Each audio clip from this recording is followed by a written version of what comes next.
Hello, it's me again, in isolation. I'm not really sure what day of isolation it is because they all blend into one. As you can see, I've still got my hair and what little hair on my head that I had left after shaving. That has not yet started to fall out. Judging by my charts, where I'll try and show you this clearly if possible. So D1 was my sort of first day in isolation. It looks like I'm entering my 6th day today.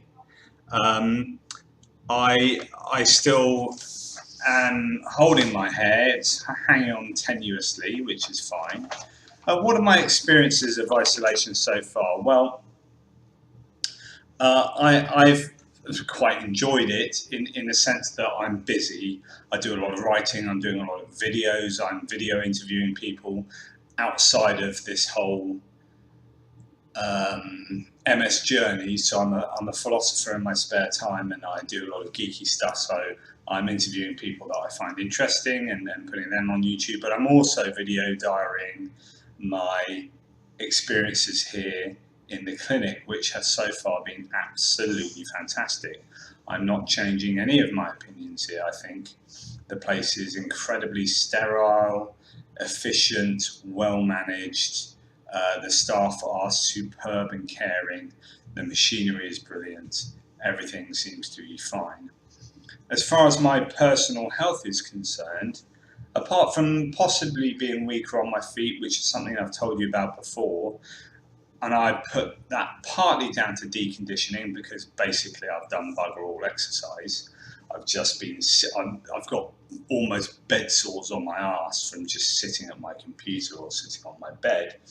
But generally, I've kept busy and I have enough contact through Wi-Fi with the outside world that my social needs have been well and truly met. I speak to my family, my close family and extended family every day through Skype and WhatsApp and whatnot.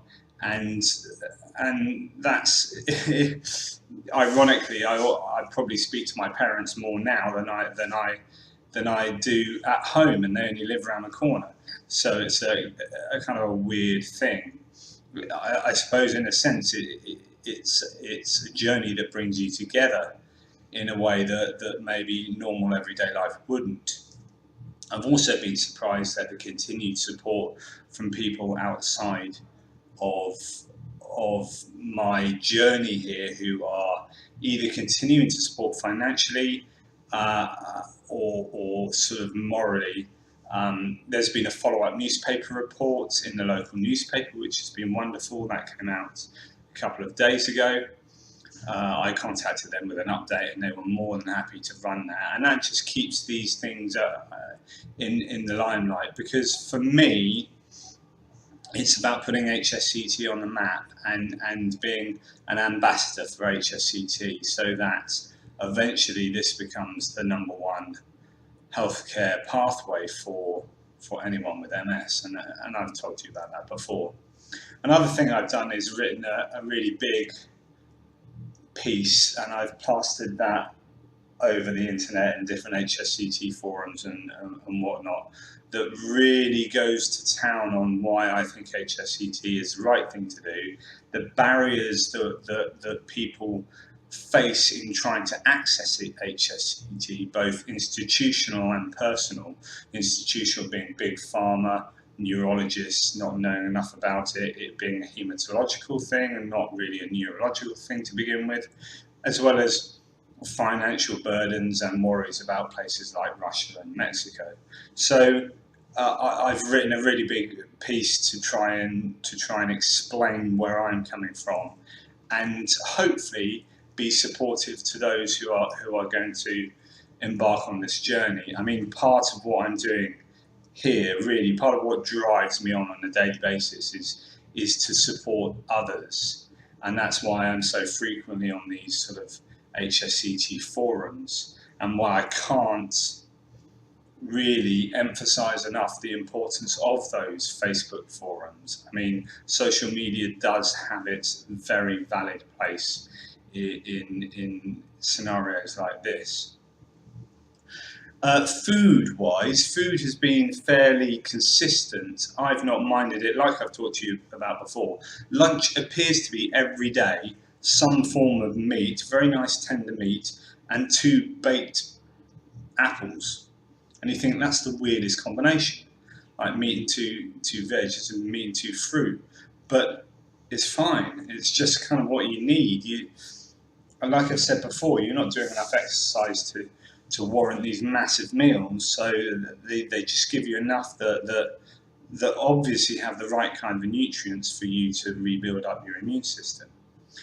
I get infusions daily, I get injections daily, and the injections I think are oocytes, or they are to try and build up your immune system, which is obviously fat lining. And I'll show you my results in a minute. They give you blood tests every morning.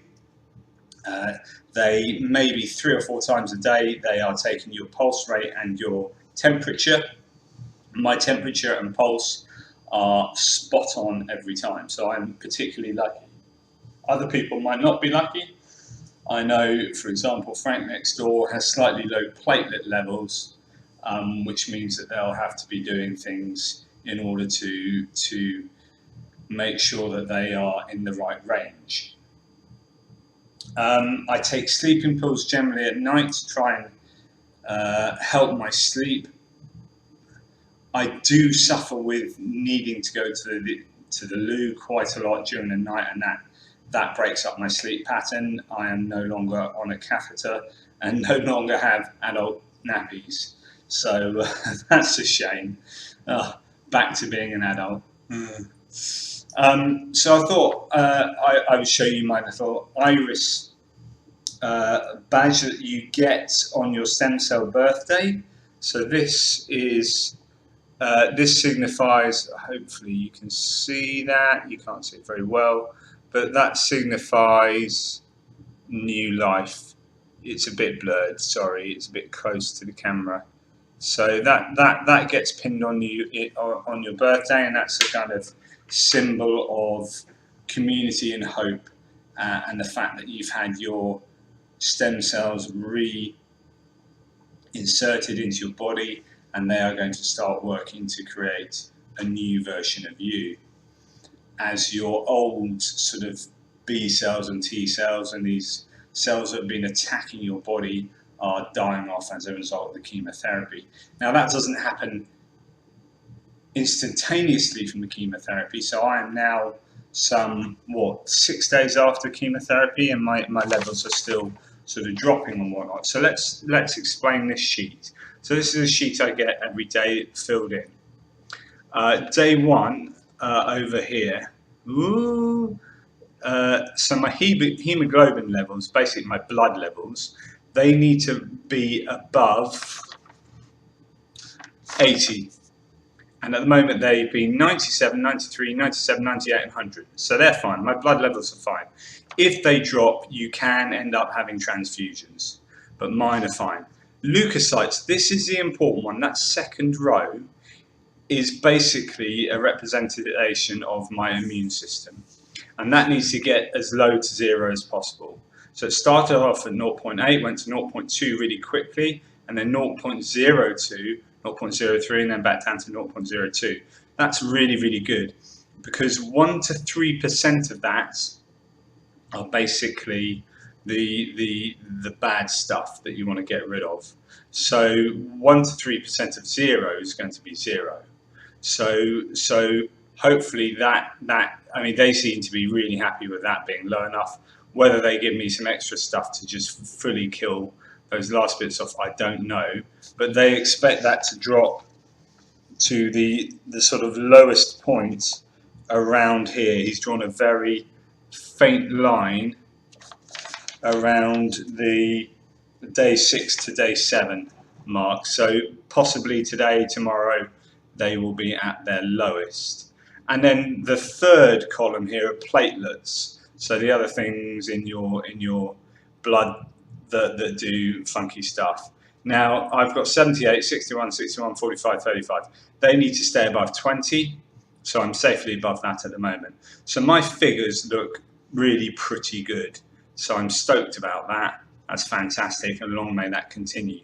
My weight seems to be pretty consistent, and as I've said, my pulse and my temperatures are fab. They take my bloods every morning, as I said. That's really quick and through the catheter. In fact, I'm pretty much asleep as they do it, as well as then putting on my infusion. So I'm lying in bed whilst they do that. And I have pills. I have an antacid pill before every meal, sort of an hour before meals, and then a bunch of pills after each meal, which they come and give me. And I also take my own supplements to try and keep them going. You know, the normal supplements you take at home. You know, your vitamin Ds and your Bs and cod liver oils and all that kind of stuff, which doesn't affect any of the medicine that you're given.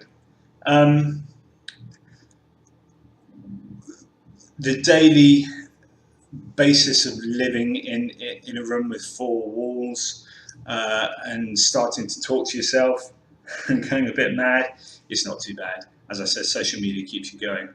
Washing, I may have mentioned before, you get 2 bottles to wash with. One's a private, one's a body wash bottle, and you use these kind of flannelettes that you wash your body with. The nurse will help you wash your back, and then that keeps you clean. You have to use a special red mouthwash that you water down to do your teeth. You can't use a toothbrush due to the fact that they carry infections, and oral infections are pretty common, right? So what are the most common places you can pick up infections? Well, on your hands and in your mouth and probably eyes and stuff. So it's about keeping these areas clean. It's about using hand washes the whole time, and gloves where applicable.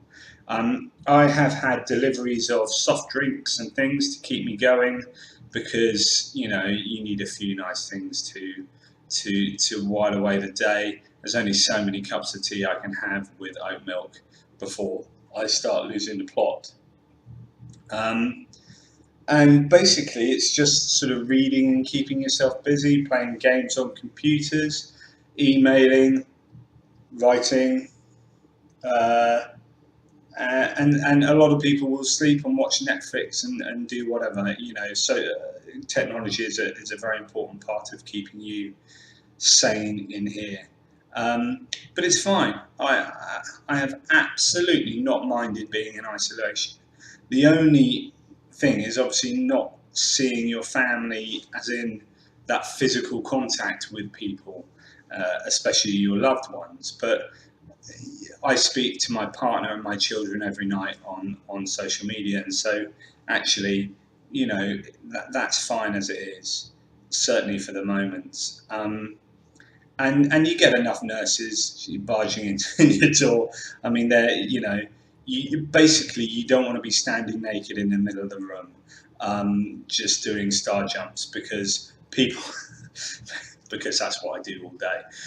Because nurses will just knock and come in, do something, do this, do that, clean your room, take your blood pressure, do this, do that, and then be on their way. They're super efficient, they're fantastic, and I can't sing their praises enough.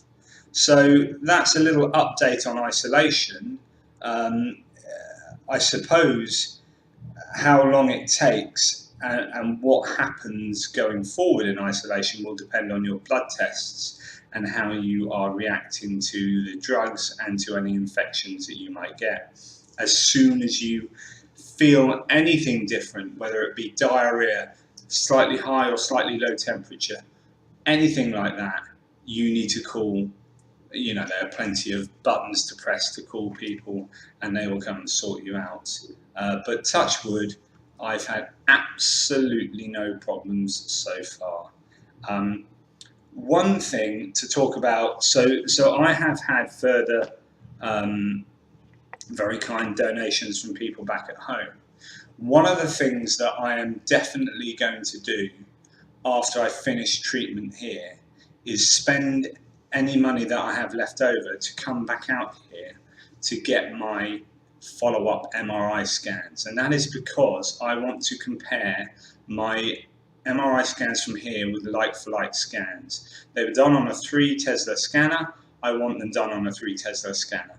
I don't want to go home and get scans done on a worse scanner that shows that I have fewer lesions, and they go, well done, what a massive success, this has been for you, you've got hardly any lesions. I want a realistic appraisal of where I'm at, and that means I am going to have to come out here, I'm going to fly out here, get myself an MRI, and then sort it out here at where I know I will get the best provision. So that's really important for me. So thank you still for those donations that are still coming in. They are still hugely important. If anyone has any questions, I'm getting, because I put all these vlogs and posts on these different HSCT forums, of which there are many, I do get a lot of questions and feedback. Please keep that coming. I've had several personal messenger video conversations with people to try and give them advice from my point of view. I'm no expert, right? I'm just someone that's going through this experience. But that's really useful for people to allay their fears. So many people have trepidations about doing this. They don't know enough. They're scared about certain things. They don't know how to do things. Someone like myself, who's in the middle of it, who's done much of it, can be hopefully a really useful source of information and advice. So please hit me with any questions that you have. And thank you as ever for your support. I hope this has been useful. This is isolation day number 6. Woo!